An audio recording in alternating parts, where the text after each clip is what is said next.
Distinguished colleagues, it's an honor to be present at the launch of the Gender Green Teacher Program. This is particularly significant as it brings together three core values of the Commonwealth of Learning: gender equity, environmental consciousness, and quality education. The National Institute of Open Schooling has been a long-standing partner that has collaborated with COL on several initiatives, which include capacity building in quality assurance, recognition of prior learning, and developing open educational resources. As countries build more schools to accelerate progress towards achieving SDG 4, which is ensuring inclusive and equitable quality education and promoting lifelong learning opportunities for all by 2030, we will see more construction.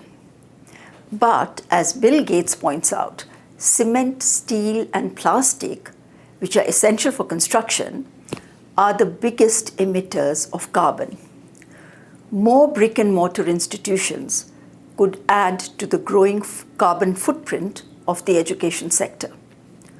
COL conducted a study in Botswana which found that the average carbon footprint of the distance learning students is nearly 3 times lower than that of their campus counterparts.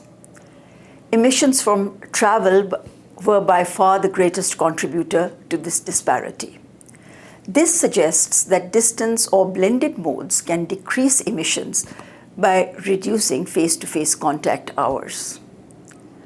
By offering distance learning, NIOS is contributing to India's aspiration of achieving net zero by 2070.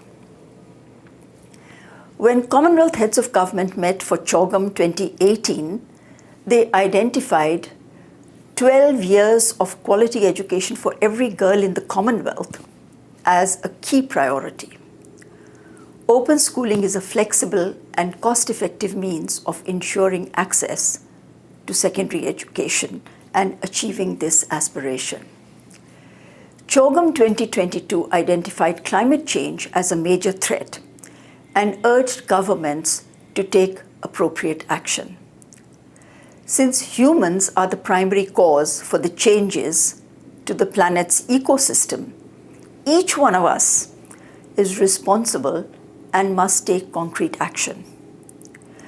A UNCC report tells us, and I quote, "On any given day, more than 1 billion children are enrolled in primary or secondary schools." Imagine if these children could understand the main causes and consequences of climate change and what they can do to be better prepared for climate change, unquote. And I would say that if these children could be mobilized, think of the impact on families and communities.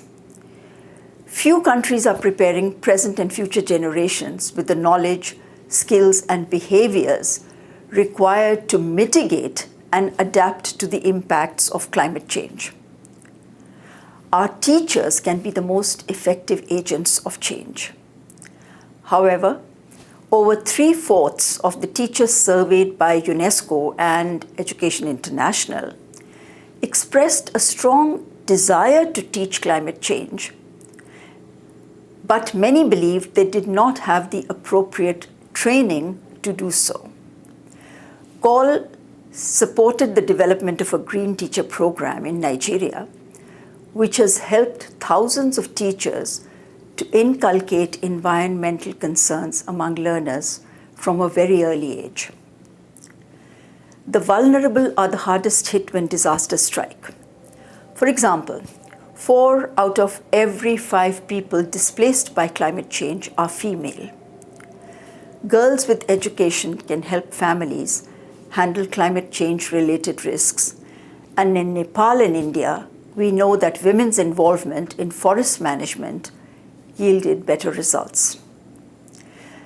The Gender Green Teacher Initiative aims to build the capacity of teachers to incorporate gender and environmental concerns into teaching and learning.